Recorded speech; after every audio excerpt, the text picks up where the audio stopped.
Twitter, ahí va.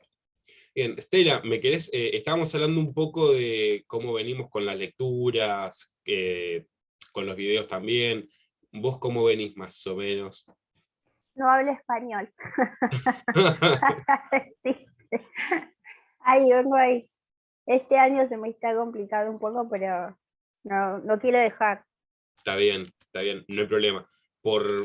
A ver, algo que no sé si pudiste ver el video de la clase anterior que está en el campus, pero lo que les vengo marcando, digamos, es que más allá de intentar estar con las lecturas al día, decir, bueno, si tengo la clase número 5 esta semana, leo los títulos para esta semana, más que eso traten, digamos, de seguir el orden cronológico, es decir, cuando tengan un rato para leer, lean lo de la clase 1 y el video de la clase 1, después van a la segunda, a la tercera, o sea, vayan construyendo el camino cronológicamente y no busquen, digamos, leer tanto lo que es para la semana en la que estamos, sino la construcción. ¿Sí? Me interesa más que tengan ese camino prolijito más que, digamos, el texto para la clase.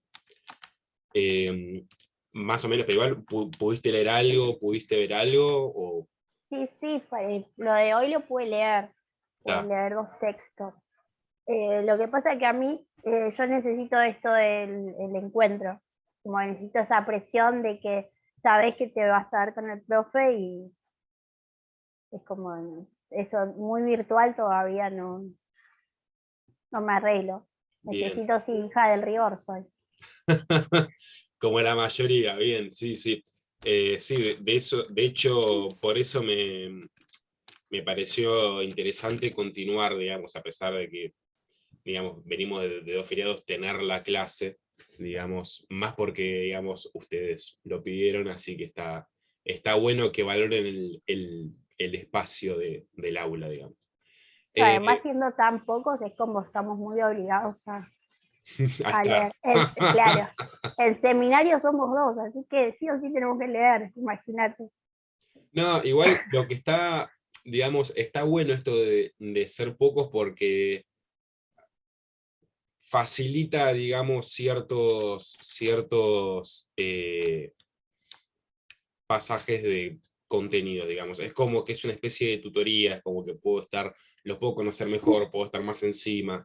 O sea, tiene su lado positivo y su lado negativo, que sí, que efectivamente si no leyeron o si no están, se nota muchísimo. Claro. Pero bueno, a mi criterio está bastante bueno. Bien, bueno, dado que más o menos estuvieron leyendo y están al día, ¿tienen alguna consulta, alguna pregunta respecto a lo que estuvieron viendo? Ariel ya me está diciendo que sí, perfecto.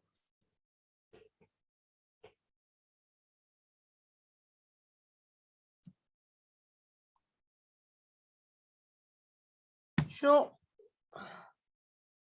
como que estoy ahí, o sea, como que los textos del feudalismo a mí me gusta porque me complejizan. Yo lo vi muy bien, la verdad que vi una profesora en el profesorado muy formada, así que yo vi muchísimo de feudalismo, digo, y lo bueno es que es inagotable el tema. Sí, Aparte, bueno, digo digo que cada región, digo, como que adaptó o llegó el feudalismo o tuvo características que por ahí en otros lugares no, entonces siempre hay como nuevas cosas para decir. A mí mi pregunta es, feudalismo, o sea, tiene que ver con esta privatización del poder, digo, que un poco habla, no me acuerdo quién, la feudalización forzada que se va a dar en algún momento a partir del año 1000 y que establece, por así decir, el feudalismo,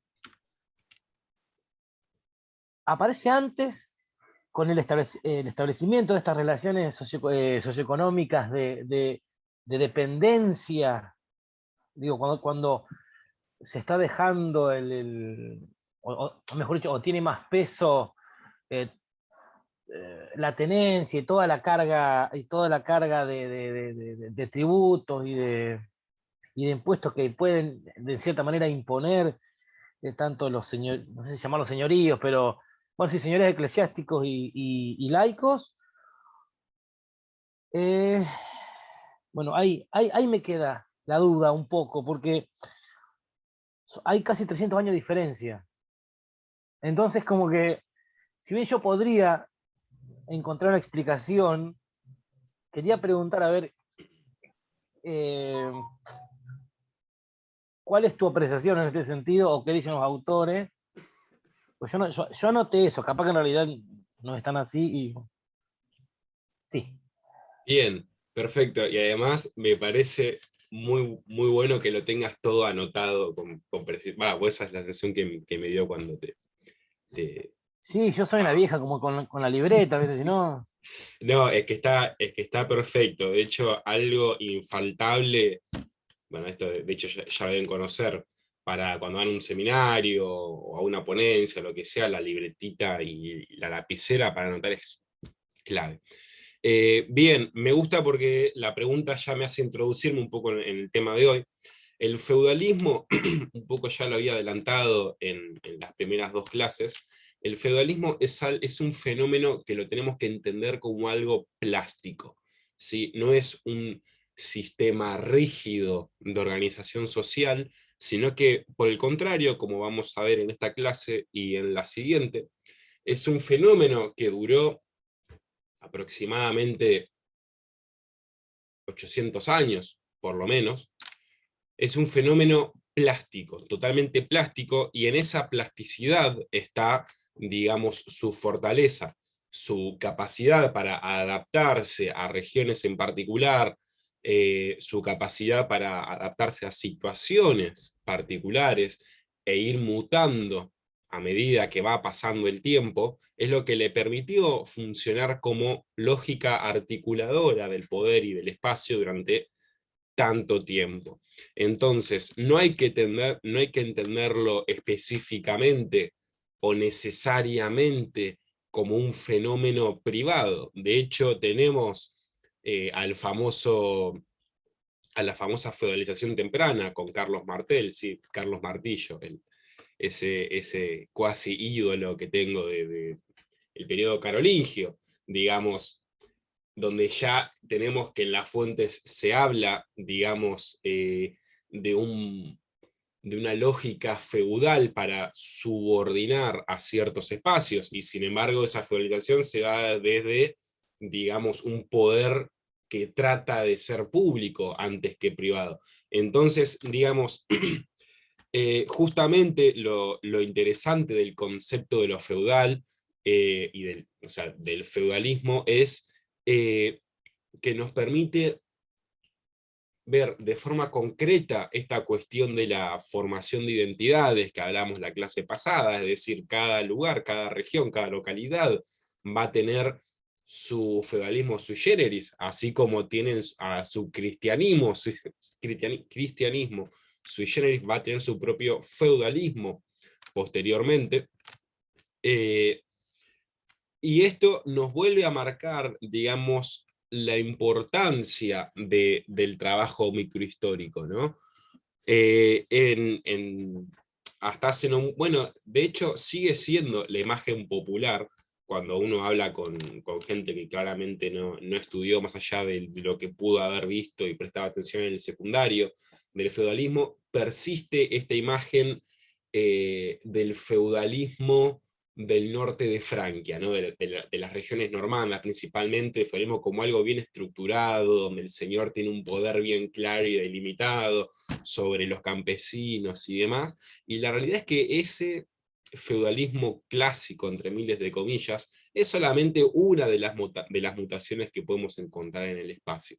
Digamos, el feudalismo, como dije antes, se va adaptando a diferentes regiones, a diferentes particularidades sociopolíticas, socioeconómicas inclusive, culturales claramente, y en este sentido el trabajo microhistórico es fundamental para poder recrear las particularidades de feudalismo en cada espacio en particular, y a través de esa recreación microhistórica, focalizada, localizada, es que, digamos, podemos repensar al fenómeno medieval y feudal en particular, volver a construir un nuevo hilo conductor, una nueva macrohistoria. Pero para eso, digamos, es fundamental, primero, prestar atención a lo focal, digamos, a lo local, como para partir de eso, digamos, tener las piecitas del rompecabezas para volver a armar, digamos, un gran hilo. Ese a mi criterio es la gran bondad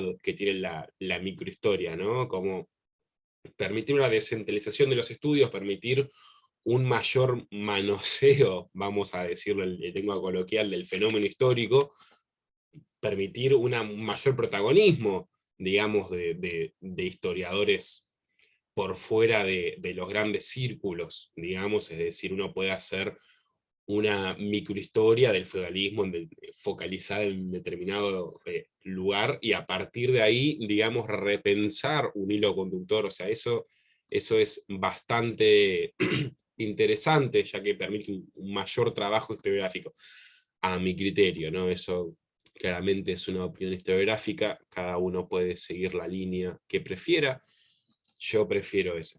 De hecho, sin ir más lejos, inclusive hay gente que estudia, digamos, las particularidades del feudalismo castellano en América, lo cual es como, bueno, es algo ya que entra dentro del espacio de la polémica, digamos, y abre un montón de nuevas discusiones. Es decir, es un fenómeno que, como pueden ver, es plástico y llega de diferentes maneras a la actualidad. No sé si más o menos, Ariel, encaminé la respuesta, pero bueno, espero que sea a modo de introducción para, digamos, lo que vamos a ver ahora.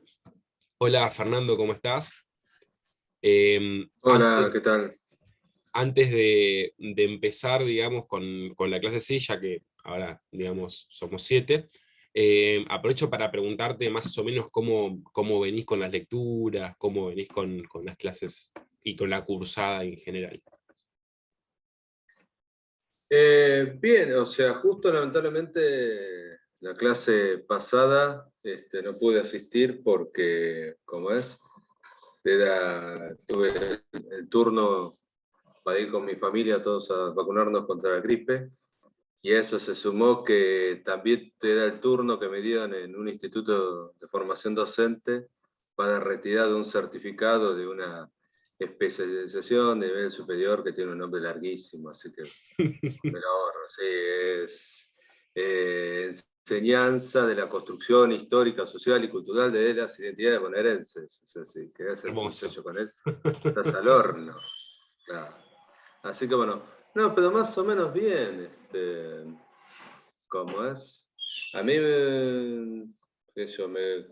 un poco o sea, de base me faltaba lectura con respecto a Edad Media, porque a mí en el profesorado es un tema que casi que es un agujero negro que tuve en la formación docente. O sea, desde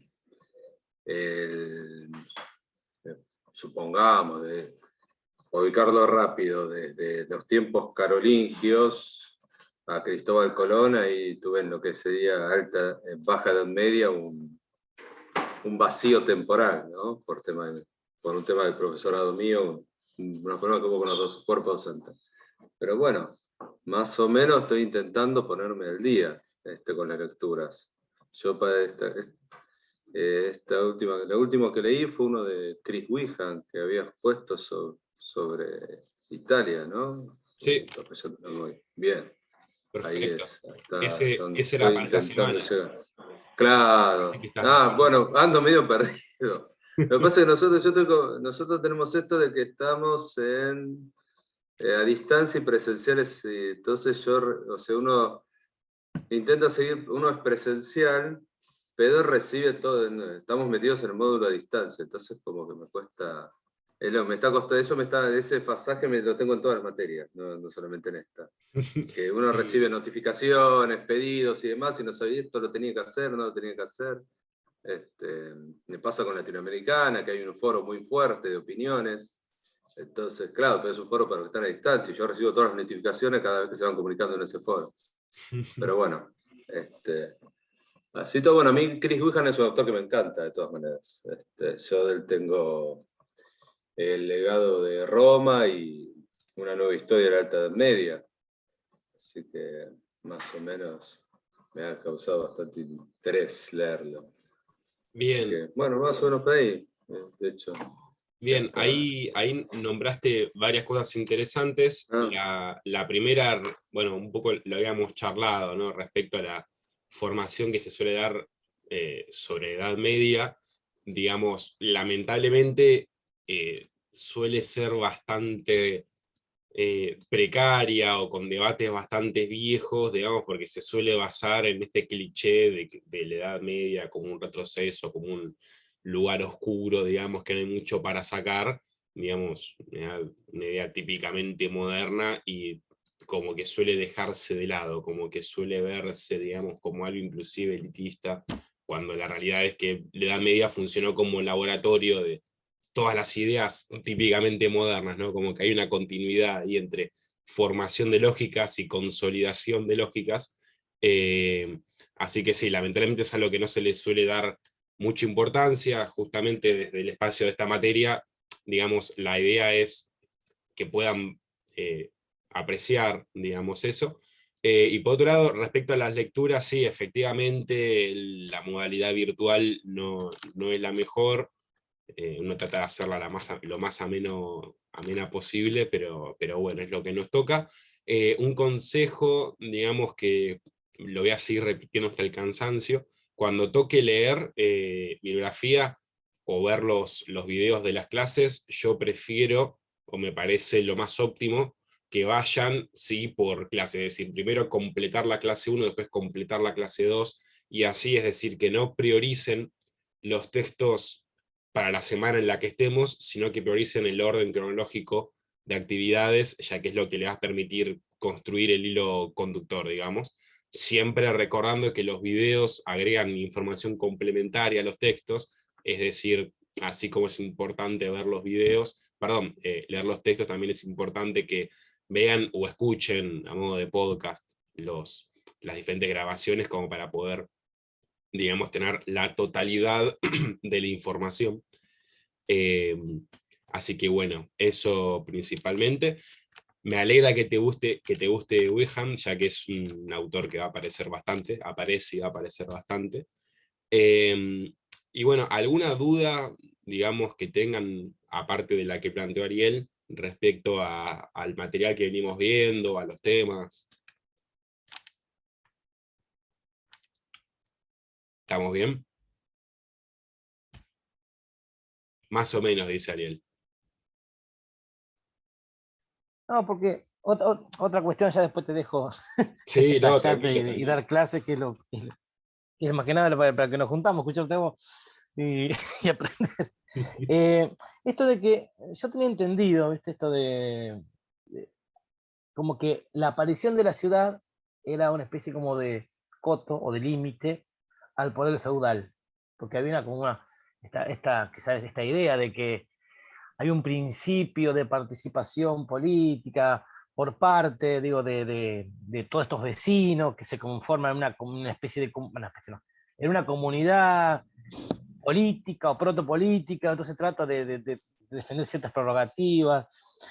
Y creo que el texto de Wilhelm es el que habla de Italia, que me terminó de descolocar, porque como que la ciudad no se opone a lo feudal, que había incluso ciudades feudalizadas. Entonces me parece un concepto que también está bueno porque si no pareciera como que hay una especie como de línea o de continuidad, como que aparece la ciudad, por lo tanto aparece el burgués, por lo tanto aparece la idea de representación, de participación política, como que la idea liberal arranca con la aparición de la ciudad, cuando en realidad este texto habla de incluso ciudades feudalizadas, que la feudalización no tiene que ver con la participación o no política, sino, por lo menos lo que yo entendí, esta ausencia del poder público que deja en algún punto en manos de estos personajes locales la administración de la justicia, de los impuestos, y que, bueno, tiene un poco que ver con pasar de la esfera pública a lo privado o de lo público a lo personal. Es un poco la idea que me quedó, no sé si es por ahí la cosa.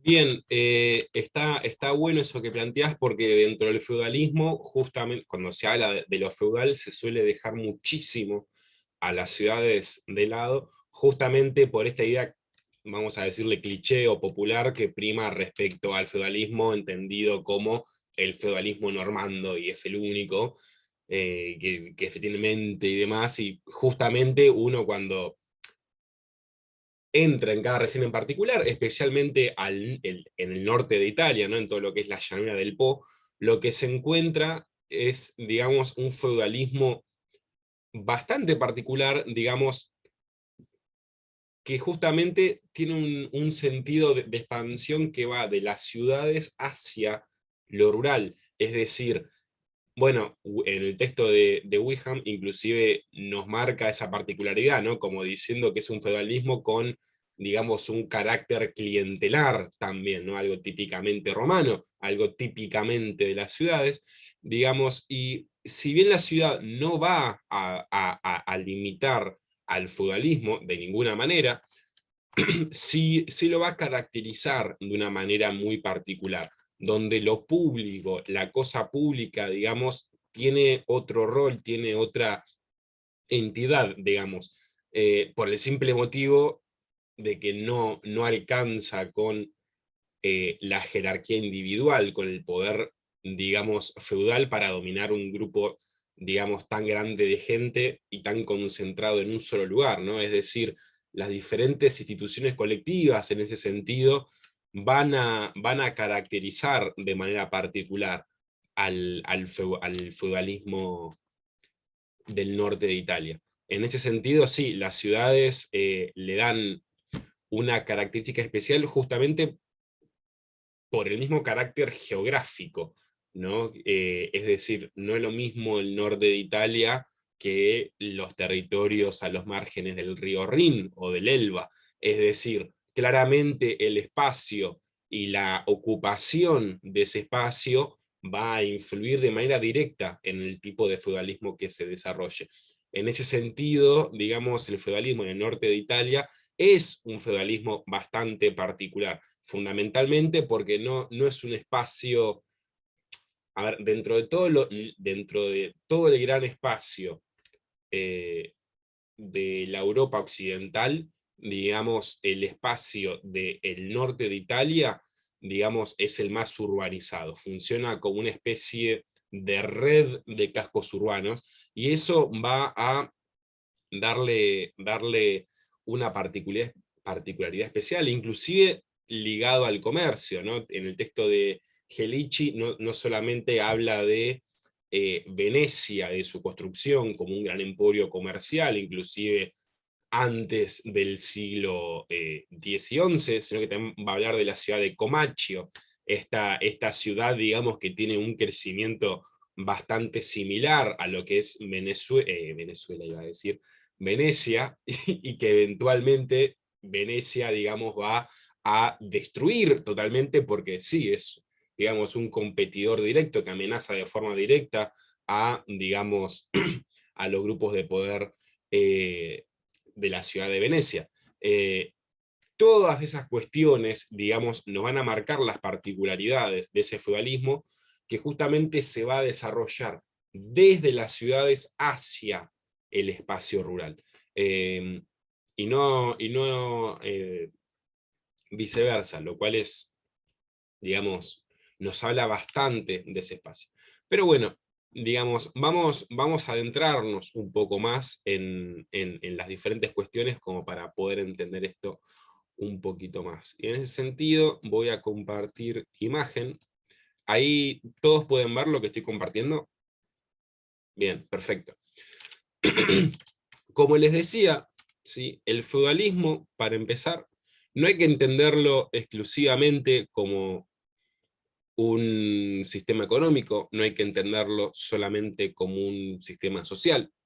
Hay que entenderlo en primera instancia como una mentalidad, ¿sí? Como una lógica de estructuración tanto social como política como económica. Es decir, no puede, digamos, diseccionarse e intentar entenderlo exclusivamente a través de un enfoque, sino que, digamos, el feudalismo dejaría de serlo si separamos a lo político de lo económico. ¿Sí? El feudalismo es un sistema, es una lógica de estructuración del poder y de estructuración del espacio.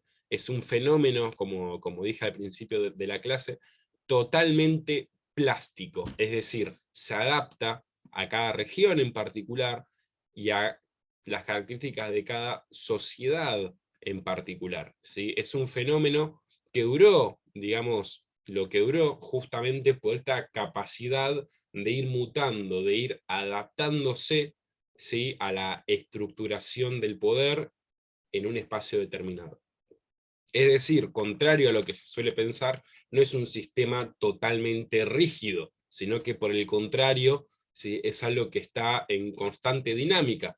Y, digamos, al estar en constante dinámica, nos debería llamar muchísimo la atención, porque justamente que esté en dinámica nos habla de cómo se estructura el poder, cómo se estructuran las jerarquías, y cómo va cambiando el balance de ese poder en los diferentes espacios a lo largo del tiempo.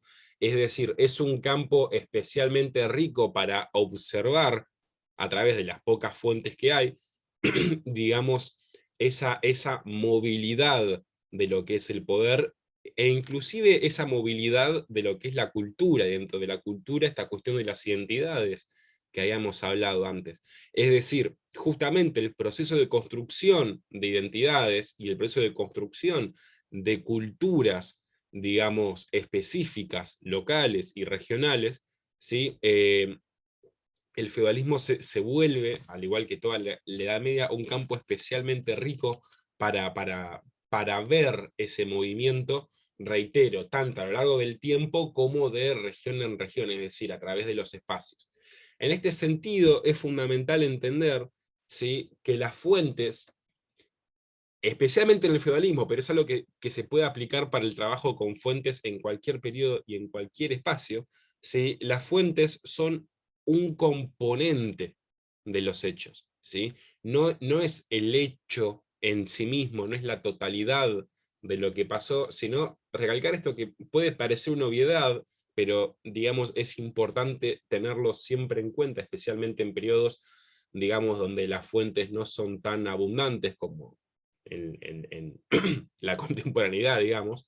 Las fuentes, ¿sí?, son solamente un componente de los hechos y hacen referencia a una parte de lo que sucedió. Bien, esto es fundamental tenerlo en cuenta, especialmente si hablamos del feudalismo y toda esta cuestión de la microhistoria, ¿no?, donde cada región en particular va a tener sus características y su propio desarrollo.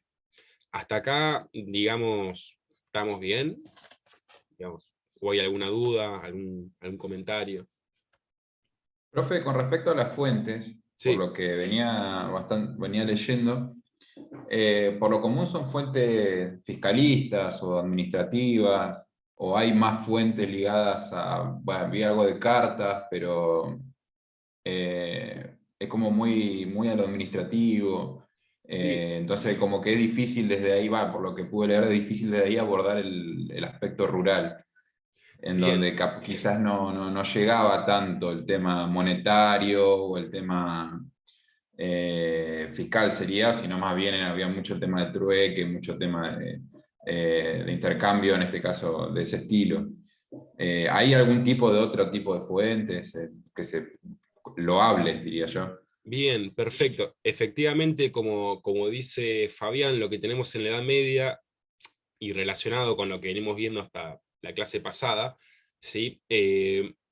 La mayoría de las fuentes suelen ser administrativas, suelen ser, digamos, bastante institucionales, vamos a decir, o palaciegas, justamente porque la masa crítica de fuentes se forma durante el periodo carolingio, digamos, ¿no? Un periodo donde vuelve a haber algún tipo de centralidad fuerte en Europa occidental, y eso lleva a que efectivamente la mayoría de las fuentes emanen de un órgano público.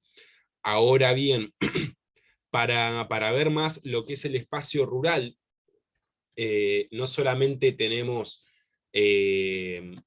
polípticos, es decir, digamos, cómo funcionaban los señoríos y demás, sino que tenemos dos fuentes que son especialmente interesantes, o sea, perdón, dos tipos de fuentes que son especialmente interesantes. La primera es la arqueológica, ¿sí? Una que ya venimos trabajando bastante y que en el texto de Gelici vuelve a aparecer, la importancia de darle bola a la arqueología, ¿sí? Algo que durante mucho tiempo no se hizo y sus consecuencias están a la vista, ¿no? Es decir, los arqueólogos producen, digamos, agregan herramientas arriba de la mesa, herramientas que, digamos, es necesario que tomemos, ¿sí? Y por otro lado, tenemos un tipo de fuente escrita, ¿sí? Relacionado, y está bueno porque hiciste que diga lo que iba a decir más adelante, relacionado a lo feudal, es decir, muchas veces las relaciones feudales, y acá entra el fenómeno plástico, se da a través de documentos escritos, muchas veces en el formato mismo de un contrato. Muchas veces en contratos que citan o tratan de invocar al poder de un rey o algún tipo de poder imperial. Eso quiere decir que el señor local, tanto eclesiástico como laico, digamos, está bajo la esfera de poder del rey, en un sentido estrictamente jerárquico, directo. No, simplemente, digamos, encuentra a través de la modalidad de contrato y a través de la invocación del poder del rey, una herramienta útil, digamos, para, digamos, argumentar su poder, para justificar lo que está haciendo, y eso justamente, digamos, de vuelta, ¿no? Se relaciona directamente con la cuestión de la construcción de identidades, con la cuestión cultural, porque si nos retrotraemos en el tiempo a los merovingios y después a los carolingios, hacían exactamente lo mismo con los símbolos de poder romanos, ¿no? Esta apropiación de este poder, que ya, digamos, no es el poder institucional que era antes, sino que, digamos, se recluyó básicamente casi en su totalidad a lo cultural y a lo simbólico, digamos, ¿no? Y lo retoman para justificarse, para argumentarse. Lo mismo va a pasar, digamos, con el poder real, con el poder imperial. Es decir, los señores privados van a utilizar, digamos, esas lógicas para, digamos, construir su base de poder simbólica. No sé si más o menos quedó clara la expliqueta. La semana que viene, de hecho, vamos, si consigo la fuente, porque estoy hace 2 semanas tratando de conseguirla, esto, ven, una recomendación: cuando encuentren una fuente que les gusta, no se queden con que la leyeron, sáquenle una foto, escaneenla o hagan algo, porque si no, después encontrarla es un quilombo. Pero bueno, la semana que viene, si la encuentro, vamos a trabajar justamente una fuente, digamos, que en la que se puede ver todo esto y se puede ver de manera concreta esa plasticidad. Pero bueno, sí, básicamente tenemos estas dos grandes herramientas, o al menos son las que conozco yo, puede que haya otra más, lo dudo, pero son las dos grandes herramientas con las que podemos conocer al feudalismo en el espacio rural, digamos, más allá de las fuentes estrictamente, vamos a decirles, palaciegas o institucionales. Bien, ¿alguna otra cuestión respecto a esto? Bien, en este sentido, también lo que dijo Fabián me sirve para marcar otro punto importante en el sentido de la metodología y de cómo tratamos a las fuentes. Y este es el tema de la circulación de las fuentes, es decir, qué espacios habita y cómo llegó a habitar esos espacios. En las últimas 2 clases, digamos, hablamos un poquito de esta cuestión respecto a los escritos, a los comentarios de diferentes monjes. En específico tratamos el comentario de un monje llamado Edmond d'Auxerre a mediados del siglo IX, Y ahí, digamos, la circulación de las fuentes, la circulación de las ideas, se vuelve importante para entender, digamos, qué está queriendo decir el autor y a quién se lo está queriendo decir, ¿no? También ese autor, digamos, por qué otros autores o por qué ideas fue influenciado. Entonces, en ese sentido, también la reconstrucción de la circulación de las ideas es un elemento importante, digamos, para entender mejor, para poder reconstruir mejor las lógicas de circulación de un espacio y las dinámicas al interior de ese espacio y las dinámicas de ese espacio con otros. Cuestión que, digamos, a partir de la decadencia carolingia, y especialmente en el periodo feudal, digamos, bajo medieval, es importantísimo, porque, digamos, ya no hay una unidad de poder centralizada bajo un imperio, bajo una dinastía, sino que efectivamente el poder se regionaliza, digamos, se desmenuza en un mosaico de espacios. Entonces, entender cómo circulan las ideas, entender cómo circulan las cosas, es igual de importante que entender cómo circulan las manufacturas, cómo circula el comercio, digamos, ¿no? Digamos, ambos tipos de circulación se vuelven importantes, especialmente, digamos, si las fuentes no son especialmente abundantes, digamos, entender cómo se van construyendo, entender su proceso, ¿sí? se vuelve importante. El camino, digamos, que recorrió esa fuente. En este sentido, y como último punto metodológico, sí es fundamental, y bueno, esto, reitero, le va a parecer una obviedad, pero es un error en el que se suele caer bastante seguido, no descartar nunca ninguna fuente. Nunca tenemos que descartar ninguna fuente al momento de querer decir algo sobre algo. Digamos, si no, no solamente estaríamos dejando puntos vulnerables en nuestra hipótesis, en nuestra tesis, por el cual, digamos, se la puede atacar, sino que estaríamos de alguna manera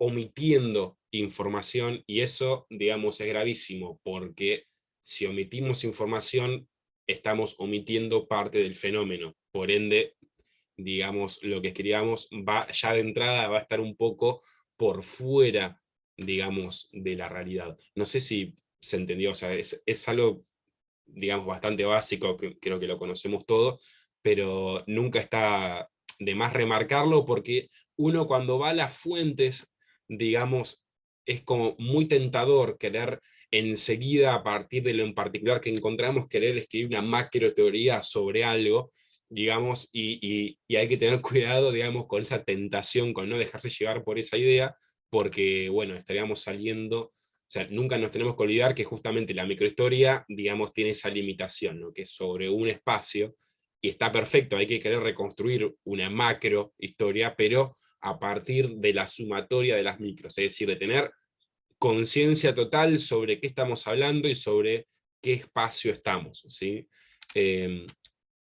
Pero bueno, nada, eso respecto a la metodología y al trabajo analítico crítico. Ahora bien, Profe, sí. perdón, antes que siga, que también otro de los temas que yo veía cuando leía, que no me sale el nombre, el tema del vocabulario, digo, no de la fuente, de todo lo, no sé cómo van a decir, de vocabulario digo de cuando habla de los VASI, de los, bueno, de todas las formas que hay, no sé si de servidumbre, de tributo, digo, de qué significa cada una en cada región, que eso debe ser bastante complicado de establecer. Bien. Porque digo, perdón, porque por un lado digo, cuando el significante, o sea, la palabra, el concepto, cambia. O sea, porque el Cerus en el siglo III no es lo mismo que en el VI, no es lo mismo que en el IX. Digo, y por otro lado, sí, en la fuente que tomamos, si esos significados son traducibles, es decir, si se dan en otras regiones o tenemos fenómenos parecidos en otras regiones, y si a la vez esos significados son fijos, o sea, si tienen algún, si describen algo característico puntualmente o son intercambiables por otros términos. Es como que bastante complejo meterse con el tema del vocabulario. Bueno, a eso iba yo, como que no me quiero ir. Te quiero dejar hablar, pero como que me surgen más. No, pero está perfecto porque justamente esas preguntas no solamente le agregan valor, sino que permiten, digamos, relacionar lo que estamos viendo con los contenidos previos que venimos trabajando. Efectivamente, digamos, hay que prestarle especial atención a las palabras que se usan y en las fórmulas en las que son usadas. Tengo un segundo que tengo a la perra queriendo entrar, digamos, y no va a parar de llorar hasta que no le abra.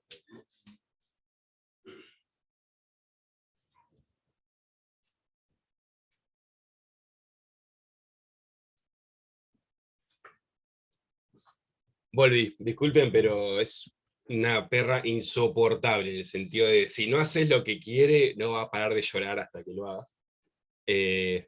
Perdón, como decía, las palabras y las fórmulas en las que son usadas, ¿sí?, son fundamentales. Cuando trabajamos en la historia, la etnogénesis, en las primeras 2 clases, digamos, pudimos ver un poco de eso, ya que efectivamente, como dice Ariel, los conceptos van mutando, no solamente a través del tiempo, sino que también van mutando en cada territorio especial, digamos, ¿no? La tecnología estrictamente romana, latina, como saben, digamos, cuando se desmenuza el poder romano, claramente va mutando dependiendo de en qué región estemos, e inclusive al interior de cada región, es decir, los conceptos obviamente no simbolizan, no significan lo mismo para todos, ¿sí? Siempre hay una disputa en torno a los conceptos. Nosotros solamente tenemos la visión del que escribe respecto a esos conceptos, y la importancia de relacionar las palabras y lo que encontremos en la fuente con el contexto general que podamos, digamos, recrear. Justamente ese contexto le va a dar un significante particular a esas palabras. En este sentido, digamos, recuerden las luces que se nos tienen que aprender, por ejemplo, si encontramos que en un mismo periodo están conviviendo 2 o más términos, por ejemplo, el concepto de guerra o de Furwarren con el de velum, que fue el que analizamos, si no me equivoco, en la primera clase. Cuando conviven, digamos, estamos claramente en un periodo en el que no solamente está cambiando, están mutando, sino que hay algún tipo de conflictividad, porque por algo se usa una palabra para una cuestión por un grupo determinado y otra palabra para otra cuestión por otro grupo determinado. Es decir, en ese sentido, siempre prestarle atención a las palabras utilizadas y la forma en la que son utilizadas es fundamental. Una pavada, ¿no? Pero es muy común, digamos, en los documentos oficiales esta cuestión de las fórmulas o de determinados rezos al principio o al final, digamos, de la carta, del documento, de lo que sea, y eso, digamos, durante mucho tiempo se solió como ignorar, pero es importante por la cantidad de información que nos puede dar, es decir, si todos los documentos empiezan con una frase o un rezo en particular, y en algún momento cambia, digamos, eso también nos marca las pautas del movimiento respecto a las fuentes y respecto a lo que está pasando por fuera de la fuente, es decir, en lo estrictamente social, en lo estrictamente económico o geopolítico, ¿por qué no?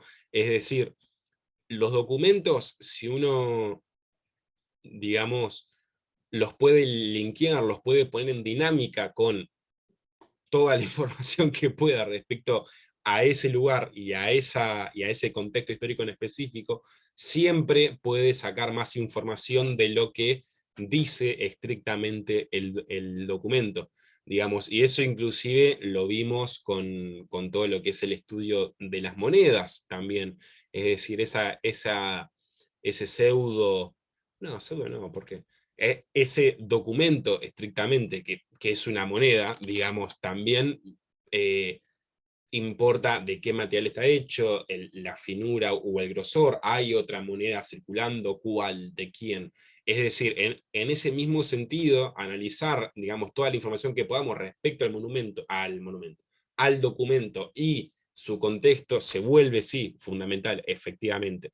Entonces, servi o servus no va a significar lo mismo en la península ibérica que en el norte de Francia, o que en los territorios en torno al río Oder. Claramente, digamos, el término servus va a cambiar su significante, no solamente con el tiempo, sino con el espacio. No sé si me extendí mucho o si enredé más las cuestiones, pero está bueno lo que dice Ariel, porque justamente, digamos, nos permite ver cómo se relaciona lo que estamos viendo ahora, que es el feudalismo, con lo que venimos viendo y cómo esta importancia en la metodología se vuelve un elemento crítico para poder decir algo sobre una fuente. ¿Por qué usa esta palabra en este lugar y no usa otra palabra?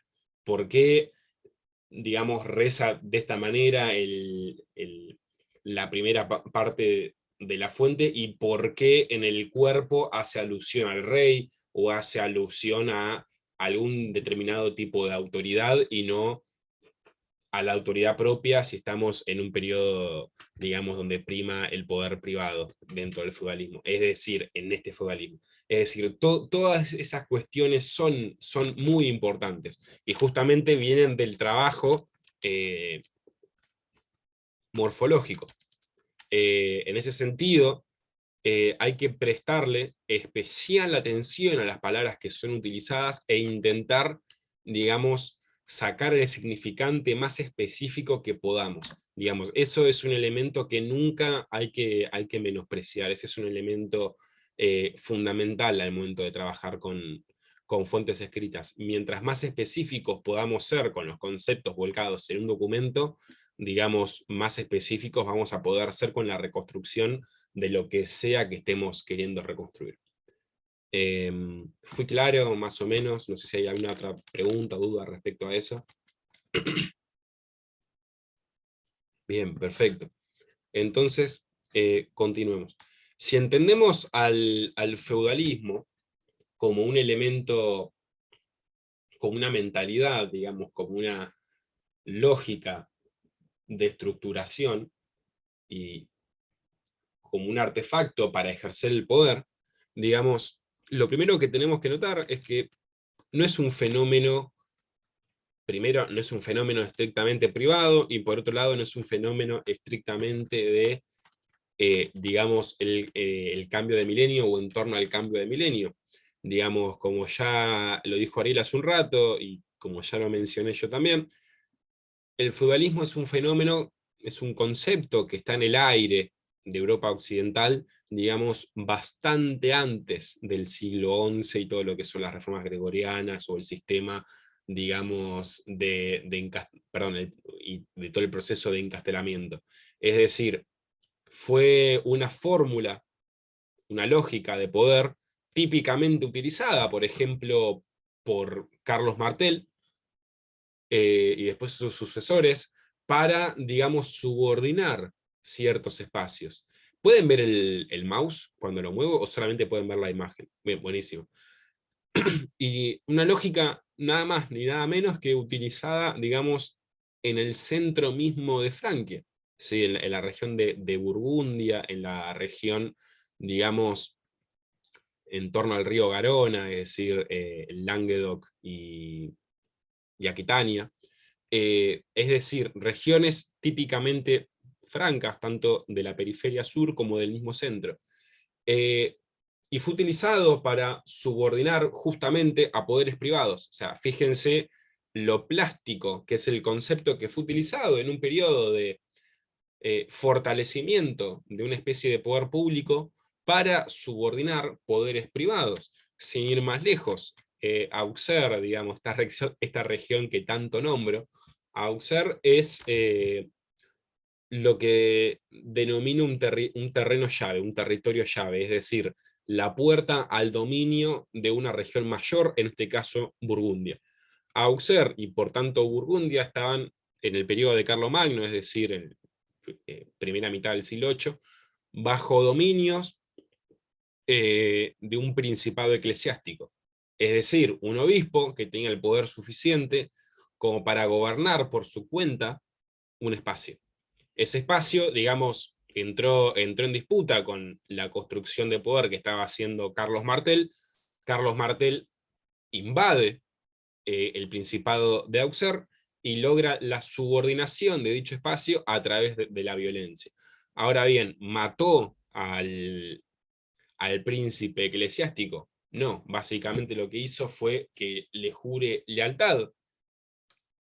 Y bueno, obviamente a través de una serie de documentos, ¿no? Es decir, utiliza, digamos, a la burocracia a su favor, en este caso como para que queden asentados sus derechos y su soberanía, vamos a decirles, sobre ese espacio, y las diferentes cargas que le hacía, ¿sí?, a este príncipe eclesiástico que seguía, digamos, habitando, dominando ese sector, pero ya bajo un poder público. Es decir, lo destruye militarmente, le quita su poder y su dominio directo sobre ese espacio, para a continuación, a través de un pacto de fidelidad, y digamos que queda sentado en un documento escrito, devolverle el dominio de dicho espacio. Es decir, el proceso, digamos, de dominio, de subordinación, se da a través de un pacto feudal, se da a través de un juramento de fides, ¿sí? Y en este caso en particular sirvió para domesticar, subordinar una región bajo dominio privado hacia una de dominio público, es decir, exactamente lo opuesto que va a pasar posteriormente en torno al siglo X y XI. Y, digamos, reitero, es un margen de 200, 300 años. Es decir, podemos ver cómo... Pregunta, profe. Sí, Disculpe. sí, no, Este obispo que estaba en Auxerre, ¿puede que sea el obispo más importante, el que tenía por ahí mayor consolidado su poder en ese momento, de todos los demás obispos que estaba, porque era en la época donde había el tema de cada obispo en una ciudad y consolidado su poder, administrando? ¿Puede que sea este obispo uno de los más importantes de ese momento? Bien, excelente pregunta. Sinceramente desconozco, no me sé al dedillo, digamos, la construcción de poder de cada obispo franco en este periodo. Lo que sí puedo decirte es que efectivamente era uno de los más poderosos, no sé si el más, digamos, pero sí tenía, digamos, un poder bastante considerable por el espacio mismo que dominaba, digamos, es decir, no solamente por el dominio concreto del espacio que manejaba, sino por la riqueza, tanto rural como comercial, del espacio que tenía. ¿Sí? Auxerre en específico, perdón, Auxerre, región específica, localidad específica de la región borgoñona, es decir, Burgundia, digamos, es una región donde no solamente prima su importancia agrícola, sino su importancia comercial por su cercanía justamente con el norte, digamos, de Italia, con su cercanía, con su conexión con el Valle del Po, este valle tan importante para el comercio internacional, a través del cual, digamos, ingresan diferentes bienes suntuarios, o no necesariamente suntuarios, al resto de Europa Occidental. Es decir, era un conglomerado no solamente importante, sino lo suficientemente importante y lo suficientemente vital para que Carlos Martel considere necesario su dominio. Ustedes imagínense que Burgundia está en el centro mismo de la Franquia, del poder franco, que en ese lugar tan cerca de, más que cerca, lindante con Aquisgrán, digamos, y con Neustria, que es la región en la que construyen poder los carolingios, que una región tan nuclear, digamos, tan céntrica, esté bajo un dominio privado, digamos, no es un dato menor. digamos, nos habla efectivamente del poder que amasaba no solamente este obispo, sino este linaje de obispos, ¿no? Porque recuerden, no era tanto el poder, o sea, el poder de la iglesia se basaba no tanto en el poder de una persona, sino en la estructura misma, ¿no? En el poder colectivo. Entonces, más que, está bien, ahí estuve mal yo, más que de obispo hay que hablar del linaje de obispos. Y justamente, reitero, que es una región central en la Franquia, nos habla efectivamente del poder que amasaban estos señores. Excelente pregunta. Lo voy a cotejar para la clase que viene, a ver cómo podemos armar un poquito más el mapa geopolítico de este espacio. Bien, ¿alguna otra pregunta o comentario?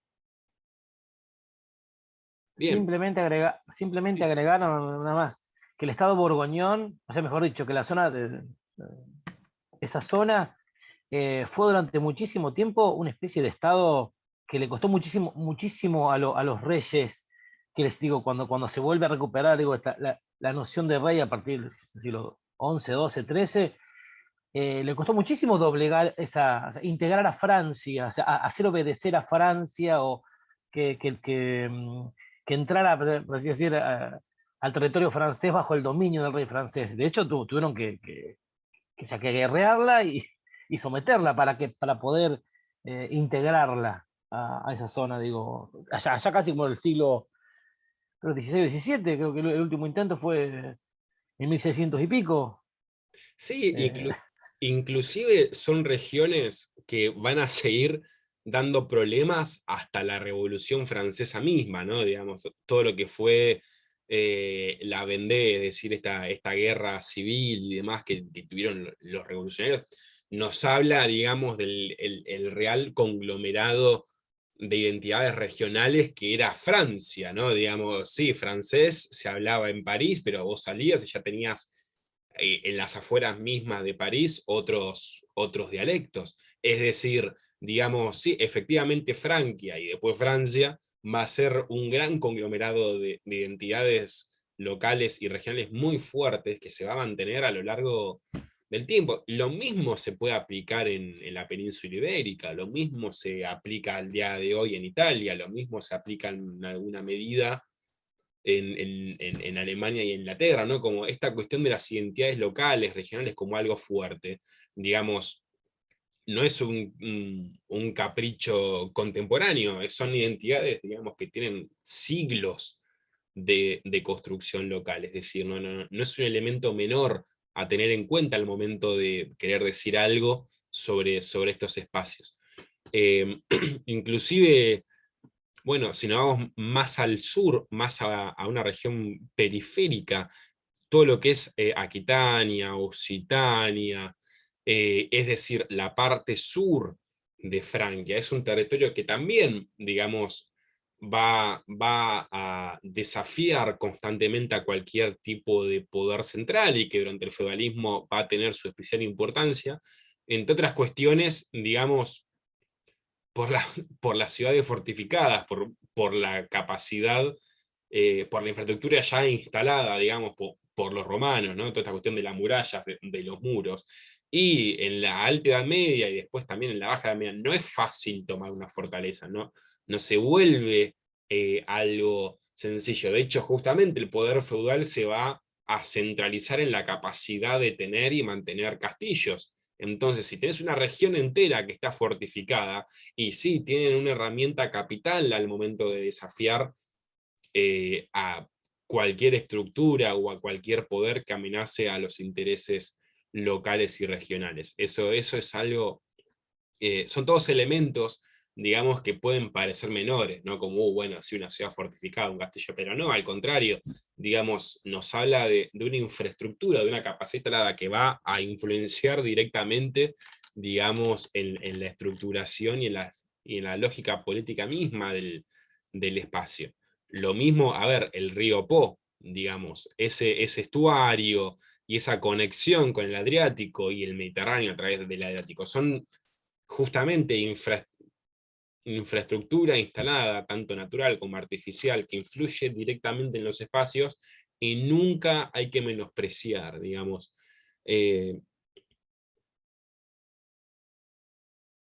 Iba a decir algo respecto a que justamente en la actualidad se tiende mucho a privilegiar lo estrictamente social, digamos, y lo estrictamente cultural, dejando de lado ciertas materialidades, pero no, digamos, no hay que caer en esos errores, porque justamente caer en esos errores viene de la mano de no darle bola, por ejemplo, a la arqueología, para entender, digamos, las lógicas y el proceso histórico o el fenómeno histórico de un espacio en particular, ¿no? Entender la cuestión material, entender la infraestructura, digamos, y el uso de la arqueología para eso, es un elemento fundamental para poder entender las lógicas entre espacios.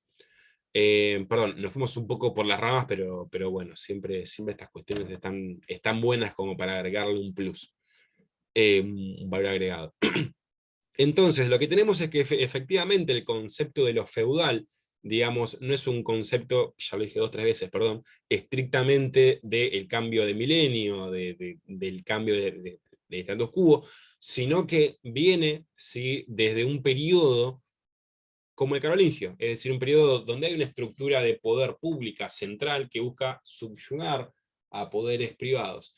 Esto, digamos, nos habla de forma clara de cómo es un concepto plástico que va mutando yendo a los opuestos, entre comillas. Ahora bien, hacia el siglo XI, hacia el siglo X, cuando empieza a generalizarse, a cristalizarse este fenómeno en todo lo que es Europa occidental, y esta aclaración respecto a qué es Europa occidental no es una aclaración menor. Es decir, recordemos que el feudalismo es un fenómeno estrictamente europeo. Si nos vamos por fuera, ¿sí?, de Europa occidental, si nos vamos a un territorio eslavo, si nos vamos a un territorio asiático, africano o inclusive ibérico, en determinados momentos, tenemos una lógica más fiscal, una lógica más centralista, es decir, hay que entender y no olvidarse que lo feudal, si bien puede salpicar un poco por fuera del continente, es un fenómeno estrictamente europeo.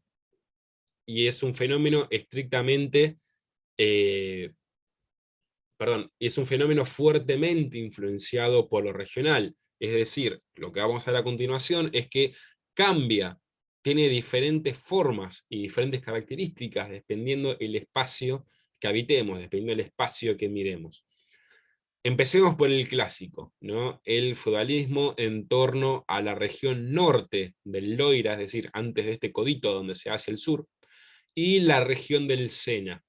En estas regiones, ¿sí?, territorios típicamente parisinos, territorios normandos, britanos hacia el oeste, y borgoñones hacia el centro, región de Champaña un poco hacia el noreste, ¿sí?, es donde se da el que conoce el llamado feudalismo clásico, es decir, con un dominio señorial bastante fuerte, es decir, con un dominio jurisdiccional más allá del banal. Ahora vamos a tratar un poco más esos conceptos en específico, pero con un dominio, ¿sí?, del señor bastante fuerte, con una densidad poblacional también bastante concentrada en torno a diferentes núcleos, ¿sí?, donde, digamos, no nos olvidemos que son regiones donde se forma el poder merovingio y carolingio, es decir, tienen una tradición de dominio centralista en algún sentido, ¿sí?, y es donde más fuerte se va a sentir posteriormente todo lo que es la dominación a través del espacio, a través de los castillos, donde más fuerte va a ser esta capacidad de proyectar poder por parte de los señores locales. Después, si nos vamos hacia la región sur de lo que es la Francia, en torno a los ríos Ródano y Garona, nos vamos a encontrar con un panorama bastante distinto. En un principio, por lo que nombré hace un ratito, por esta cuestión de que hay, digamos, una tradición mayor cultural de la cultura romana. Es decir, la región sur de la Francia, recordemos, es de todo lo que fue la Galia, el espacio que primero fue romanizado, y por ende tiene una tradición romana considerable y consistentemente más fuerte. Tienen en el sur, principalmente al este del Garona y hacia el Ródano, una serie de ciudades, ¿sí? Ciudades que además son portuarias, es decir, se conectan de forma directa con el Mediterráneo, y todo el intercambio comercial y todo lo que eso implica. Es decir, ya acá tenemos una construcción diferente del espacio, que en gran medida está influenciada por el mismo proceso histórico, por la misma materialidad del espacio. En esta región, el poder feudal, el poder de los señores, va a ser sustancialmente más débil, va a ser una región donde predomine justamente la cuestión de los alodios campesinos, y eso se da en gran medida justamente por el debilitamiento del sistema esclavista. Digamos, el sistema esclavista, esa cuestión tan fundamental para entender a la economía antigua, ¿sí? Recordemos que los estados sucesores al Imperio Romano prosiguen con la lógica fiscalista, digamos, y ese desgaste que primero se da con el traspaso de poder de una institucionalidad romana a un, digamos, reino sucesor, y después con el desgaste que va a ir sufriendo a lo largo del tiempo, mientras más nos acercamos hacia el cambio de milenio y el poder feudal, va a ser que efectivamente se debilite de forma constante y paulatina, digamos, el dominio sobre el espacio y sobre los esclavos. Estos van a huir, van a habitar espacios que están por fuera, digamos, del control de las ciudades o de los diferentes señores, y va a haber una primacía, digamos, de los alodios campesinos. Es decir, si bien es una región que guarda una tradición cultural romana, que basa, digamos, justamente la resolución de los conflictos todavía en un legado judicial, vamos a decirlo, jurídico, romano, justamente eso va a ser un elemento que también va a debilitar el poder de los señores, porque justamente, digamos, es una especie de poder público, es un espacio público que ciertas cuestiones se resuelvan, se diriman a través de el aparato de los resabios, mejor dicho, y de la mutación de esos resabios de poder jurídico romano. Es decir, los alodios campesinos van a usarlos como herramienta para defenderse frente a ciertas prerrogativas. Y justamente un poder material, un poder fáctico que va a ayudar a que esos alodios se defiendan, es el resabio de una tradición urbana, ¿no? Digamos, que justamente sigue teniendo ciudades, y no, digamos, ciudades a secas, sino ciudades fortificadas, ciudades con capacidad de defenderse de un ejército invasor. Pregunta. Sí. Estos alodios son una especie de campesinado libre, por lo que, bueno, por lo que había leído también.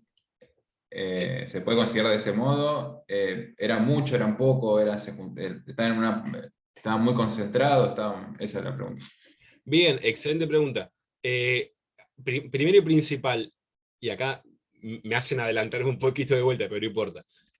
Los alodios, si bien son en su mayoría, bueno, para empezar que sí, la definición de un alodio es la de un campesinado libre.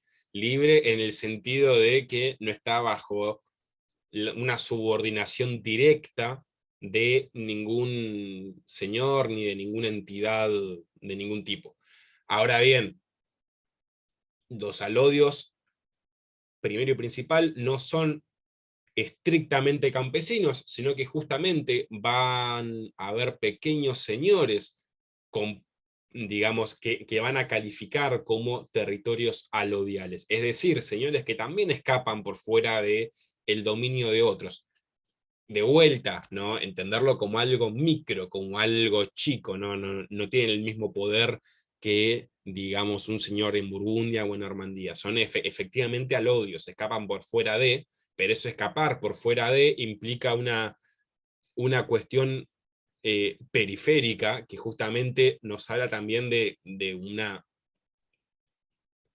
pobreza en el sentido material. Es decir, el campesino libre, y así como no tiene obligaciones respecto a un señor feudal, tampoco va a tener, digamos, las ayudas de un señor feudal hacia un campesino. Por ende, va a depender completamente de lo que pueda hacer en un contexto totalmente inseguro, donde nadie te da ningún tipo de seguridad, más allá de la que vos mismo te podés dar.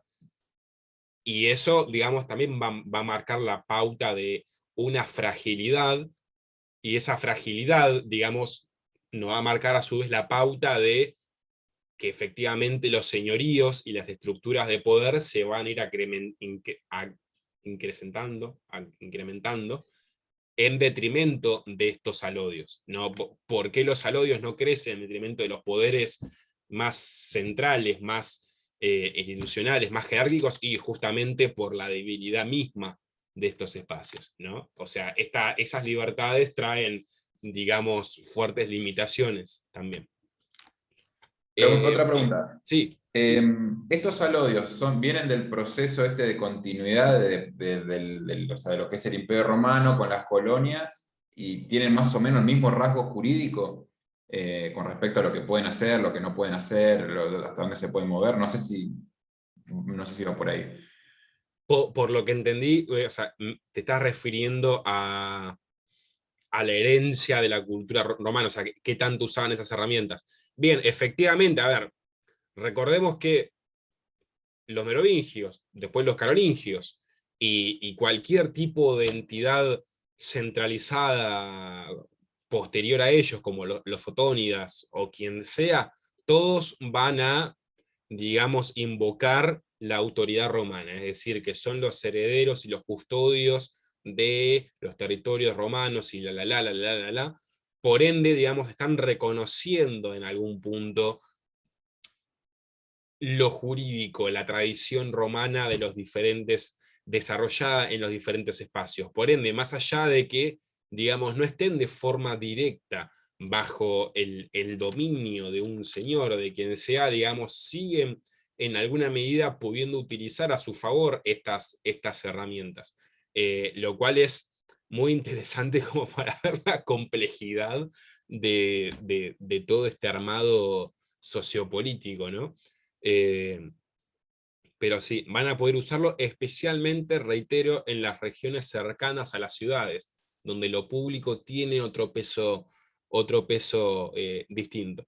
De hecho, a ver, no me parece un dato menor, ni tampoco casual, que el sur de Francia, digamos, era una región fuertemente esclavista, que a medida de que deja de serlo, ganan espacio justamente los alodios, ¿no? Es decir, la corrosión y la pérdida de estabilidad del sistema esclavista va alimentando justamente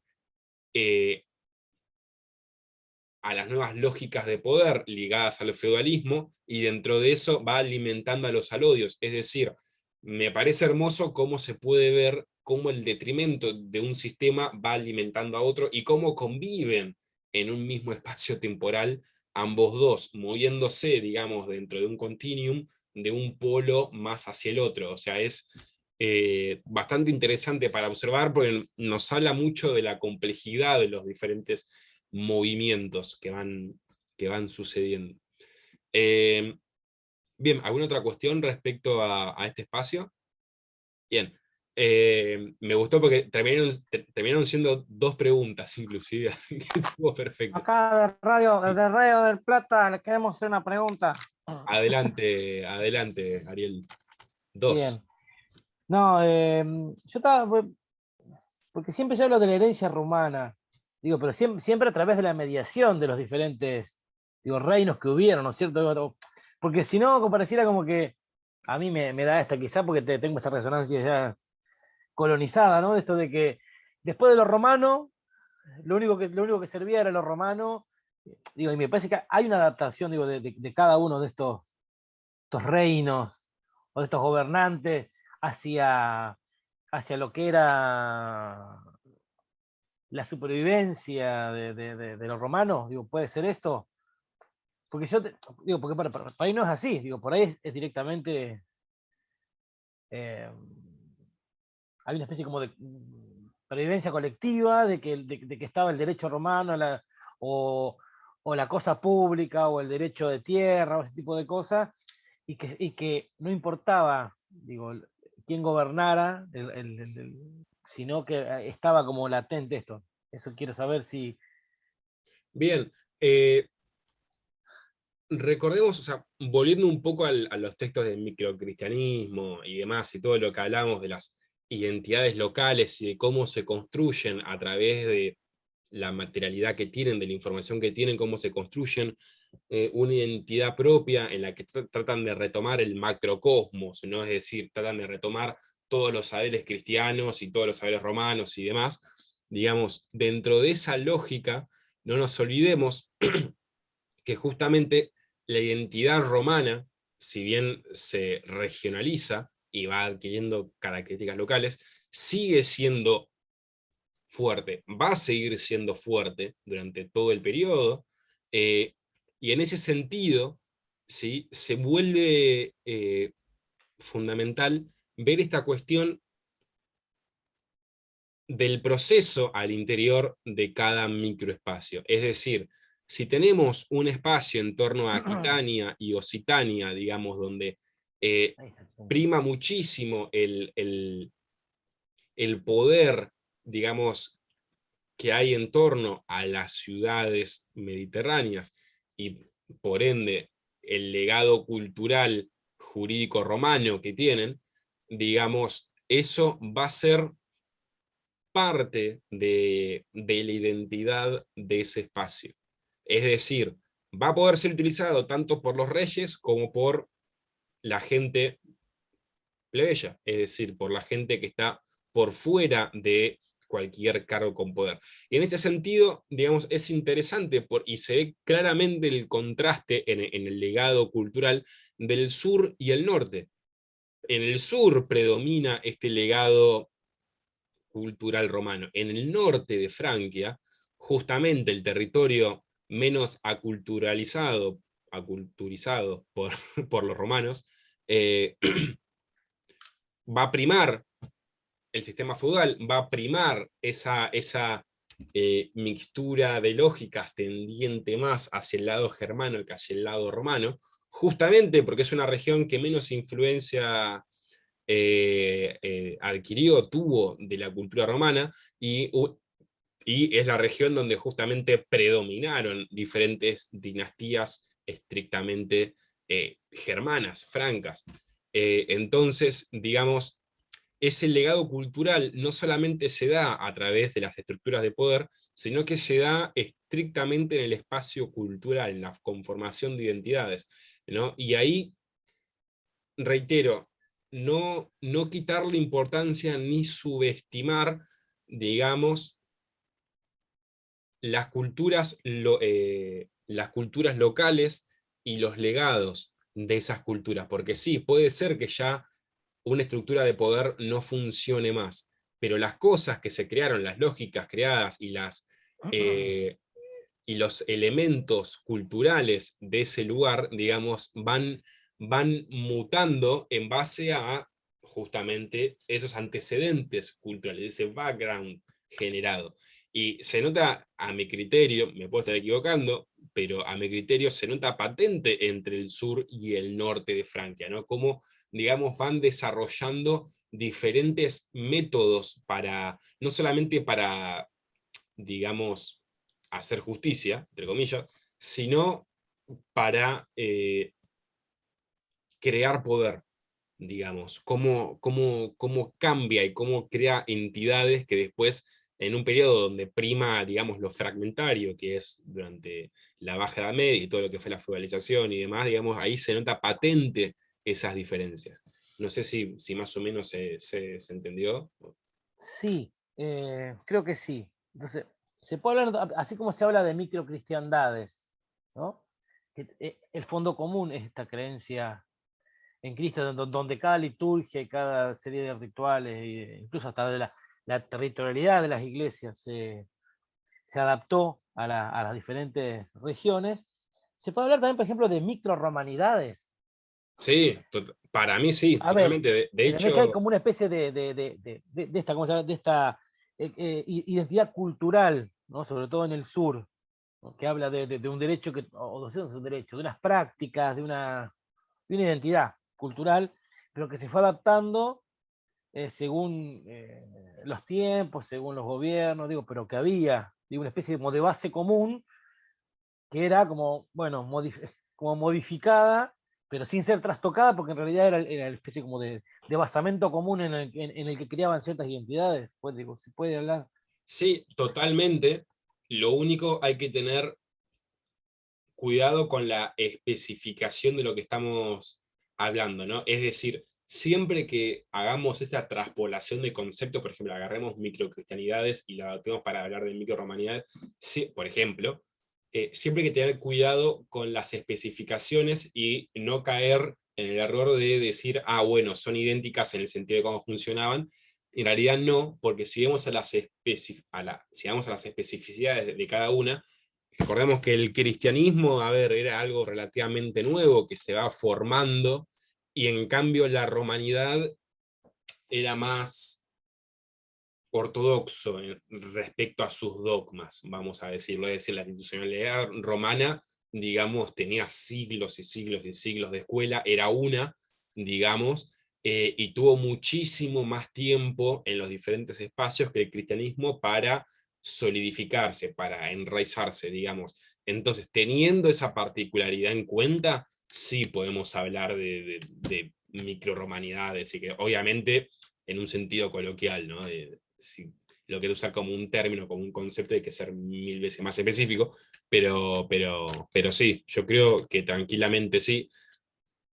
Y justamente lo vemos en los diferentes espacios, ¿no? Cómo se van armando, y cada espacio, a ver, no es naif ni inocente, claramente va a tomar las herramientas de esa romanidad y de ese cristianismo que le convienen para, digamos, solidificar e incrementar, expandir su poder. Digamos, lo que no les convenga claramente no lo van a tomar, y quizás en otro espacio lo que no toman en uno sí les conviene y sí lo toman. Entonces, digamos, también la diferencia viene por ahí, más allá de la cuestión respecto a las identidades y del legado cultural, también viene por el lado de, bueno, ¿qué herramienta me sirve para esto? ¿Qué herramienta no me sirve? Digamos, y ahí los intereses claramente juegan a favor. Me esperan un segundo, que ahora la perra quiere salir y no sé si la escuchan, pero está llorando, así que le voy a volver a abrir y venga.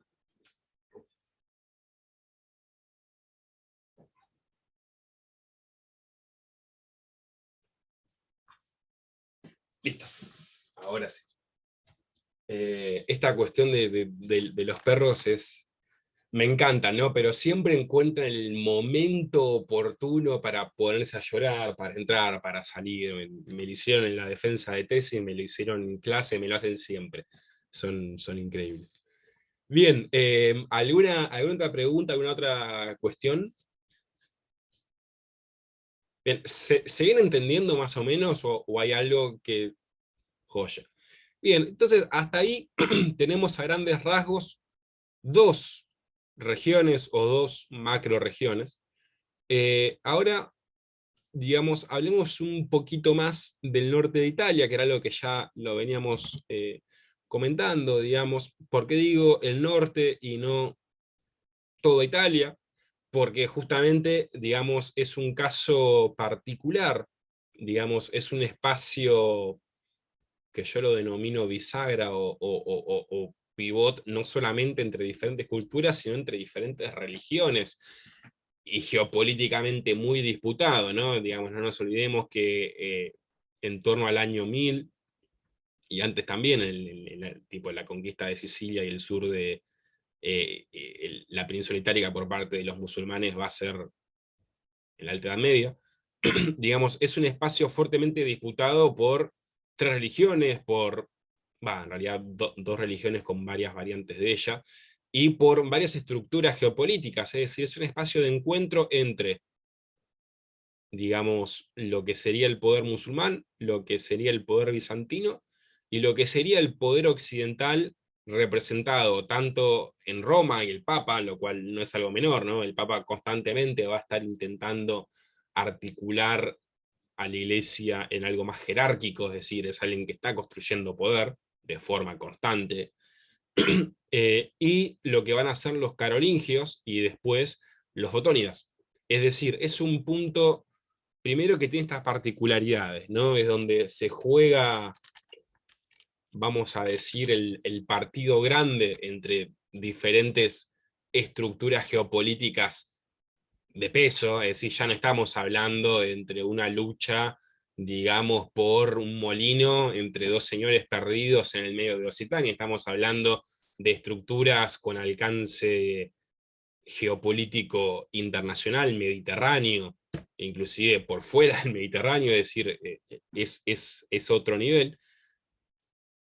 Eso tiene sus consecuencias, por ejemplo, que tiene un mayor predominio de lo que serían poderes centralizados y el poder público, tiene una mayor densidad demográfica expresado en las ciudades, y tiene un mayor comercio ligado al comercio internacional, ¿sí?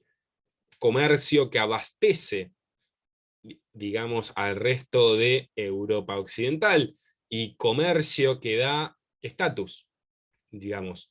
No se comercian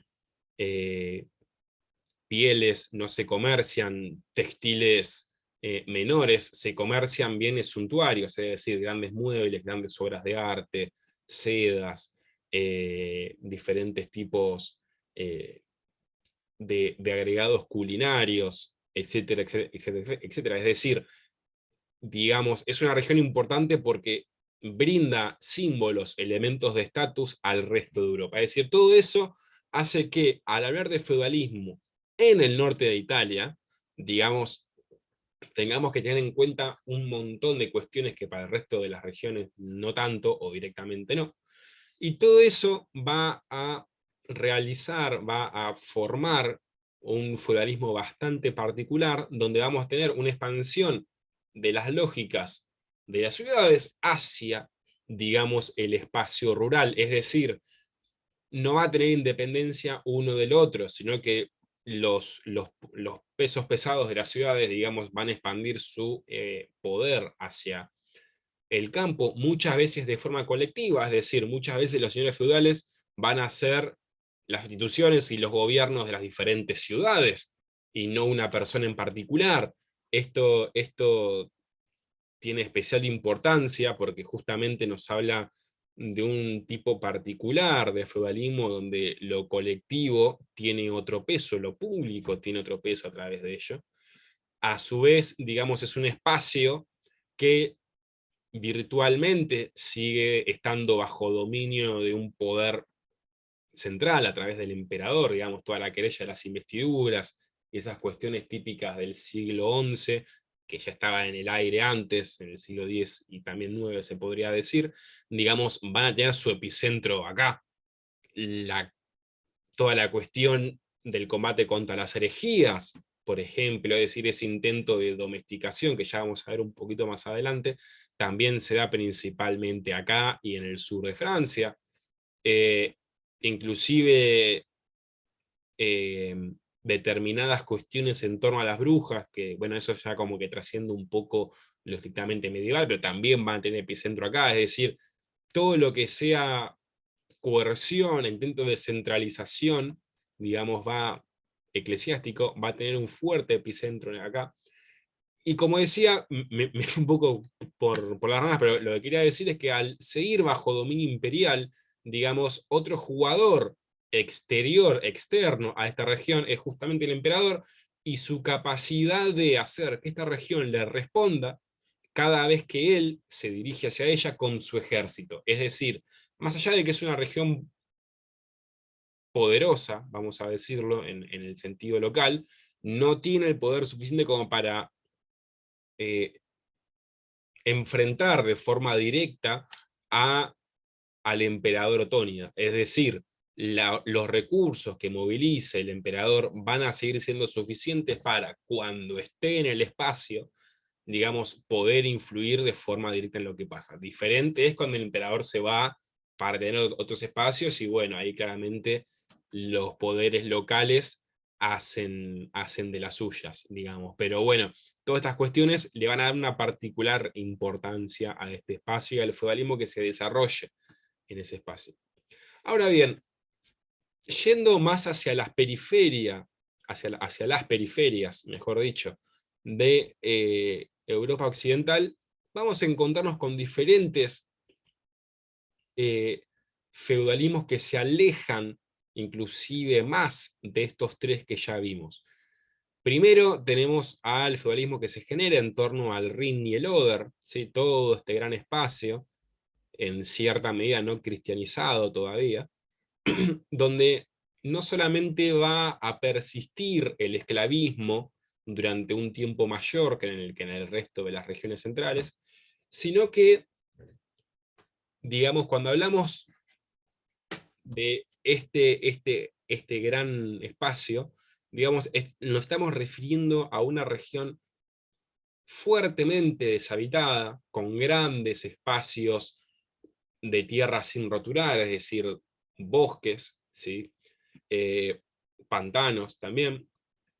Por ende, los territorios feudales en este espacio van a ser sustancialmente más grandes de lo que podemos encontrar en torno a la región del Loira, del Sena, del Po, del Garona, ¿sí? Y este mayor tamaño no se debe justamente a un mayor poder, sino que se debe justamente a las características propias de ese espacio, es decir, espacios grandes, deshabitados, por ende estructuras más grandes. De hecho, la fuente que quiero que veamos la semana que viene nos habla de una circunscripción de en torno a los 400 kilómetros, si se pueden a pensar, es enorme, es básicamente un poquito menos de Buenos Aires hasta Bahía Blanca, o sea, para la época es una conformación bastante grande de espacio. Sin embargo, no quiere decir que el señor feudal domine de forma efectiva todo ese espacio, sino simplemente lo tiene. ¿Va a aplicar diferentes medidas para poder dominarlo? Sí, pero eso no implica de que tenga justamente un dominio total sobre esas grandes formaciones de espacio. Este espacio, digamos, más hacia lo que sería, ¿sí? El territorio, más hacia lo que sería la orilla, hacia lo que serían las playas, como ya saben, es un territorio, digamos, lleno de pantanos. Por ende, en los territorios más costeros, frente a los más continentales, se va a desarrollar otro tipo de feudalismo que va a tener en cuenta eso. ¿Sí? Los holandeses y otros pueblos que se van a ir instalando, ¿sí?, en esta región, van a desarrollar, digamos, lo que se conoce como disecación de espacios, disecación de pantanos, es decir, los van a convertir en espacios cultivables, ¿sí? Y toda esa tecnología y toda esa lógica socioeconómica va a desarrollar un tipo de feudalismo especial porque tienen algo que el señor feudal no tiene, el conocimiento sobre cómo hacer productiva esa tierra. Por ende, digamos, no solamente son comunidades más cerradas, sino que a través de ese conocimiento van a lograr ganar cierta independencia respecto a sus señores feudales. Este dato no es menor, ¿sí? Porque podemos ver cómo el conocimiento técnico también influye en alguna medida en lo que son las relaciones feudales y de servicio. Bien, por último nos queda, ¿sí?, lo que sería Inglaterra y las diferentes regiones anglosajonas de la gran isla británica, y por último la península ibérica. Estas dos formaciones van a tener todavía más particularidades. Empecemos por esta gran isla, este gran cacho de piedra que está acá. no solamente va a tener tradiciones fuertemente paganas en lo que es Irlanda y el norte de Escocia, sino que va a estar influenciada de la Edad Media de la alta Edad Media, por el pegoteo con otras culturas, principalmente nórdicas, los famosos hombres del norte, van a influenciar de forma directa en las lógicas de articulación del espacio, tanto del norte como del centro, y en alguna medida del sur. ¿Sí? Recordemos, los vikingos van a ser conocidos y van a ser utilizados en alguna medida como los germanos en su momento, ¿no? Es decir, sus lógicas respecto a las fides y de estructuración social van a ser especialmente valoradas por los diferentes poderes centrales, desde Inglaterra hasta Bizancio, ¿sí? Y van a ser contratados como guardias personales, es decir, digamos, en algún sentido se pegotean fuertemente con las culturas locales. Eso va a influir directamente en este espacio. Posteriormente, digamos, vamos a tener, bueno, los famosos enfrentamientos por, digamos, el dominio de la corona inglesa. Había un término especial que usaba, no me acuerdo si era Wita o algo así, que era como el rey de todos los espacios ingleses. No sé si alguno se acuerda el nombre en específico. ¿No? ¿Se nos fue Ariel o me parece a mí? Se le desconectó. A ver. Ah, se tuvo que ir. Está bien, perfecto. Lo escribo por chat. Bien, entonces, digamos, en un principio por los vikingos y después por influencia normanda, ¿sí? Inglaterra va a tener un tipo de feudalismo especial donde, si bien va a predominar y va a tener una fuerte influencia el poder central, ¿sí? Eso no quita que a su vez los poderes regionales y locales van a tener fuertes prerrogativas, que a su vez van a recortar a la influencia del poder central. Es decir, no sé si se entiende, pero si bien tienen una centralidad, un dominio relativamente fiscal del espacio, también ese poder central se basa, se sustenta en, digamos, lógicas locales de poder. Y algo similar va a suceder en lo que conocemos como la península ibérica. Para la península ibérica quiero usar esta otra imagen, digamos, donde las características específicas del proceso de feudalización que se van a dar en este espacio están directamente relacionadas con lo que conocemos como reconquista, es decir, ese proceso por el cual, digamos, los cristianos del norte de la península y el sur de Francia van a ir ocupando franjas de territorio peninsular. En este sentido, ¿sí? El poder central va a tener una especial influencia, va a tener un especial poder en el armado y en la estructuración de estos espacios, ya que, digamos, es una guerra constante por ocupación de un espacio. Por ende, la capacidad de dar órdenes y la capacidad de, digamos, organizar los ejércitos y demás, va a hacer que el señor, ¿sí? O el rey en específico, tenga un especial protagonismo. Es decir, digamos, los territorios de frontera especialmente van a estar interesados en que el rey tenga algún tipo de poder, porque frente a digamos, contraataques musulmanes o árabes directamente, estas comunidades de frontera van a necesitar, digamos, el apoyo de una estructura mayor para poder prevalecer.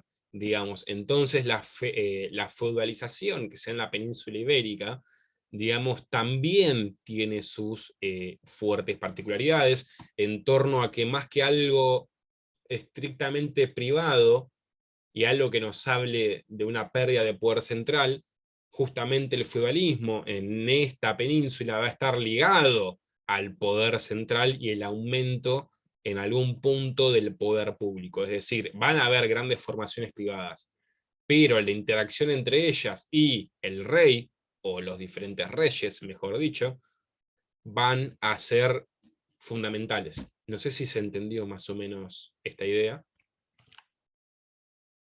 o fue un poco confusa. Entiendo que sí, ok. Bien, cuando hablamos de feudalismo, por último, recuerden que nos tenemos que referir principalmente al señorío jurisdiccional y al señorío banal, o al famoso poder de Ban. Es decir, estos dos tipos de, estas dos formas de ejercer el poder van a marcar de forma clara no solamente cuáles van a ser los derechos y las atribuciones de los señores privados, sino que nos van a marcar, digamos, las características del poder, es decir, de dónde, desde qué lugar se justifican, desde qué lugar se legitiman. Si nos vamos al señorío jurisdiccional, digamos, es el tipo de poder más ligado a una institucionalidad que puede haber. Es decir, el señor tiene una jurisdicción que en algún momento fue pública, que después, con la pérdida del poder central, se hace privada, digamos, y puede implantar una serie de beneficios, una serie de obligaciones del campesinado hacia él, y una serie de derechos a través de su capacidad estrictamente jurídica. Es decir, el territorio es del señor y tiene determinadas prerrogativas en ese espacio. Diferente es el señorío banal. El señorío banal es la capacidad de hacer algo porque sí, porque quiero y puedo, ¿sí? El señorío banal se basa estrictamente en la capacidad de ejercer violencia por parte de un señor sobre un territorio, ¿sí? Y nos va a marcar diferentes esferas de poder respecto al espacio. Es decir, una esfera nuclear, digamos, central, donde el señor tiene jurisdicción. Eso va a ser principalmente en torno al señorío dominical, es decir, este espacio que es propiamente de él, pero que se expande un poco por fuera. Y otra esfera de poder más amplia, pero más porosa, más dinámica, más abierta a otros jugadores, donde va a entrar en contacto directo el señor con otros señores, o con otros alodios, o con otras estructuras, digamos, donde va a ejercer poder el que puede ejercerlo. Digamos, ¿por qué cobra impuestos en determinado puente? ¿O por qué protege determinado castillo y a través del cobre impuestos? Y porque puede y quiere, porque tiene un grupo de 200 hombres con armadura y a caballo, digamos, a través de los cuales puede ejercer su dominio sobre un espacio determinado que sale por fuera de su dominio jurisdiccional. Es decir, contrariamente a un mapa en donde tengamos todo el espacio europeo compartimentado y separado, ¿sí? La forma en la que tenemos que imaginarnos el proceso de feudalización, ¿sí? Es de núcleos, es decir, diferentes círculos o diferentes esferas amorfas de espacio, ¿sí?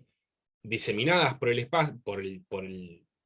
territorio, y entre las cuales, digamos, hay un gran espacio no vacío, pero sí espacio que escapa al poder de estos señores, y espacio a través del cual se van a ir expandiendo y entrando en lucha unos con otros. Es decir, la esfera de poder del señorío banal es como el primer punto de contacto, es el primer punto de disputa que tienen los señores, digamos, o las ciudades entre ellas, y justamente es en la que más dinámica hay y en la que más se puede ver el juego de poder. ¿Por qué? Porque meterse, digamos, directamente con un señorío jurisdiccional muchas veces implica atacar a la supervivencia misma de un señor, es decir, ya es otro nivel de violencia, un nivel de violencia que no todos pueden ejercer, y que los que la pueden ejercer, digamos, implica abrir una caja de Pandora, ¿no? Un agujero negro de recursos y demás, pues estás atacando el núcleo del poder de alguien. Se supone que está fortificado, se supone que está consolidado, por ende, digamos, es otro tipo de lucha, más ligada a la supervivencia, más a la lucha total o a la guerra total, digamos, y entonces de ahí que muchas veces los enfrentamientos terminen siempre en algún tipo de negociación y de reestructuración del status quo, es decir, las expansiones se dan principalmente a través del señorío banal, ¿sí? Es el espacio que más se usa como moneda de cambio, y el espacio jurisdiccional, al ser el espacio nuclear, también se va expandiendo, digamos, y justamente la expansión de ese espacio nos habla de la consolidación de poder de un señor, pero, digamos, es importante diferenciar ambos poderes, diferenciar ambas lógicas de expansión del poder, para, digamos, entender mejor de qué hablamos cuando hablamos de una y cuando hablamos de otra. En este sentido... Consultas. Sí, Pregunta. dos. ¿Este señorío banal se podía pasar de generación en generación? ¿O podía estar, era muy dinámico y podía variar dependiendo el señor, o si uno era derrotado o algo así? Bien, perfecto. El señorío banal, digamos, reitero, es la capacidad de dominar o de pedir algo porque quiero y puedo. Entonces, si bien con la feudalización, principalmente en el centro de Europa Occidental, se da a través del predominio de lo privado sobre lo público, es decir, cada señor va a poder transmitir los derechos del control de ese espacio de forma privada, es decir, a través de sus hijos, y no a través de un derecho que da un centro de poder público como un palacio, digamos, efectivamente el señorío banal, digamos, también se va a transmitir de alguna manera hacia sus hijos e hijas, dependiendo de cómo funcione, digamos, la herencia dinástica en cada espacio. Pero a su vez, digamos, al ser una esfera de espacio, de poder más porosa, más dinámica, ¿sí? Digamos, lo que podés heredar tranquilamente lo podés perder, digamos, lo cual no quita que los señores después reclamen, digamos, su derecho al dominio de tal espacio, pero bueno, digamos, es un espacio más versátil, digamos, más... en el que tenés más posibilidades de perderlo a pesar de haberlo heredado. No sé si más o menos se entendió. Bien, en torno, ¿sí? Y como último elemento que quiero remarcar de los feudalismos, es la importancia de los castillos. Los castillos, durante el proceso de encastelamiento, durante mucho tiempo se entendió, digamos, como algo estrictamente defensivo, como la capacidad, digamos, de huir a un lugar con defensas apropiadas ante el avance de quien sea que amenace la seguridad de una población. Sin embargo, digamos, a ver, los castillos efectivamente son puntos fortificados que permiten eso. El castillo hay que entenderlo fundamentalmente como un elemento para desplegar poder, como un elemento para exteriorizar el dominio. Es decir, el castillo no solamente es el lugar que habita un señor, ¿sí? Que tiene a su cargo una hueste de hombres, por lo general a caballo, que también lo habitan, que se dedican exclusivamente, digamos, a ser milites, a ser, digamos, una tropa militar, sino que es un espacio a través del cual se me fue la palabra de la boca. Ahí está, se proyecta poder. El castillo funciona como un espacio que proyecta poder hacia afuera. Es decir, si tenemos un castillo en el medio de un valle, si bien obviamente sirve para fines defensivos, ese castillo nos habla del control, del dominio que tenía un castellano, un señor, sobre ese valle. Es decir, a partir del castillo es de donde van a salir esas huestes de 20 o 30 hombres a caballo que van a ir a cobrar los impuestos, que van a ir